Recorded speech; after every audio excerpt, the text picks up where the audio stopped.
the potential promise of psilocybe in sort of recalibrating how we're driving this bus on a personal but also social and civilizational level, I become increasingly more critical of whether or not that sort of ideal outcome, that promise, will be met as I watch the psilocybin industry and the sort of like social and financial profiteers, because social capital is something you could profiteer off, as I watch them come in increasingly into the scene and how the culture is changing as a consequence and the priorities of the discourse are changing as a consequence. And not to say that they were better before and are worse now, who knows really, except for in hindsight, in the long view that we are not on the other side of in order to have yet. But yes, I'm increasingly critical. So I hear that, and another part of my heart is like, yeah.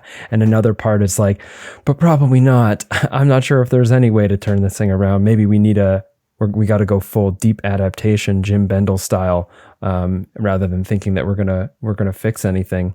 But you don't necessarily need to comment on. That's just my sort of existentialism coming through. I think it's a really juicy topic, and I think a lot of people, especially if they're in the mycology scene, I've heard a lot of distaste with the sudden rush of cannabis entrepreneurs who sold their company for $300+ million, and then they're going to pour it all into psilocybin and psychedelics, and they have no experience with mushrooms, and they want to make a quick buck, and people expressing distaste with that. And I totally feel that, right?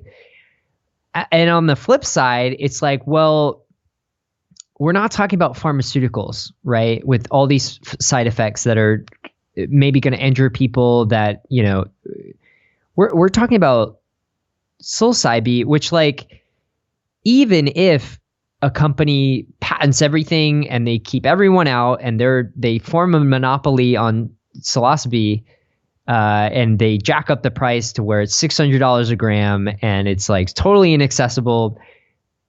Psilocybin is one of the easiest, if not the easiest, mushroom to grow. And if people want it, they can grow it under their bed for pennies. And like a fraction of the time, it's so easy. Like, I also have to do a disclaimer. I don't, recommend anyone break any laws or anything. Sure, of course. But at the same time,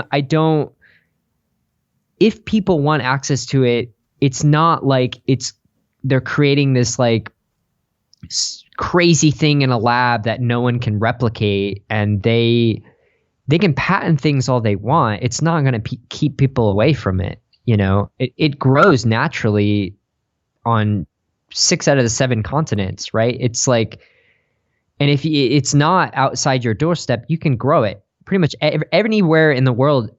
Even Antarctica, you can set up a grow up there, and it's so cheap, so easy, so quick. And like, you don't need that much. You could probably have one really small grow every few years and be good. Because how many trips do you really need, right? Like how many grams do you really need in a year? Like, you don't need that many unless you're doing Kalindi 30-gram doses every weekend. But even that, if you're doing peace, 30, Kalindi, wherever you are. R.I.P. Yeah, rest in power. And it's. But even that amount, it's like, I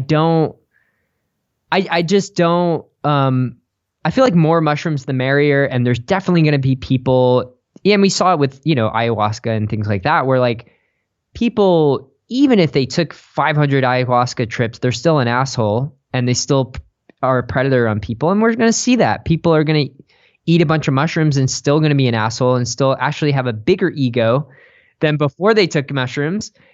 But we're also going to see the opposite. And we're going to see, the majority of people that I hear are radically shifting their life for the better, are, getting off whatever addictions they're addicted to, whether it be a drug or psychological addiction of like self-harm or whatever, or OCD, end of life care, whatever it is. I don't know. There is going to be bad. There's always yin yang, there's always, it's not going to be perfect. But I think 10,000 feet majority, it's going to be great. And so let's not let the bad eggs, because the bad eggs are going to be there. Let's just not let the bad eggs disrupt from the larger mission of just being great people, right? There's gonna be people that are gonna profit off it and gonna be an asshole. There's gonna be people that are gonna profit off it and be great and be amazing, and people that are gonna grow it under their bed, regardless of what happens, how many patents or laws or whatever. Like, it's fully illegal and people are growing it everywhere. Nothing stops people, especially psilocybe. Yeah, it is such a big topic that there's a lot to parse there. I mean, culturally, what is the psychedelic culture? What is the sort of sense-making narratives that people who are growing it under their bed or whatever what are they going to end up accessing? And not to say that what they were previously is better than what they are now. One of my concerns is like the manner of the discourse that is most easily available is usually not the one that is leading people to bettering their lives in the way that psilocybin actually can. It's, something really esoteric or something magic bullet-y or something like #wellness or whatever it is. And then, a lot of that sort of like heavily leaning towards sort of like the corporate power structure. And of course, in all of that will be issues with access and issues with, the potential of industries coming in and creating greater sort of like diversification of wealth amongst sort of the lower economic classes of society getting once again funneled upwards to more of the rich getting richer. But that's all. 100%. That's all sort of maybe somewhat besides the point. And I appreciate your validation. If you want to comment more, you can. Otherwise, I want to ask you about functional mushrooms. But please. Really, all what you said is unbelievably important. I didn't mean to write that off and saying it's all good, so let's not think about it. I think it's up to everyone to shape these conversations, because, right, like we need to get people out of prison that were wrongfully, imprisoned.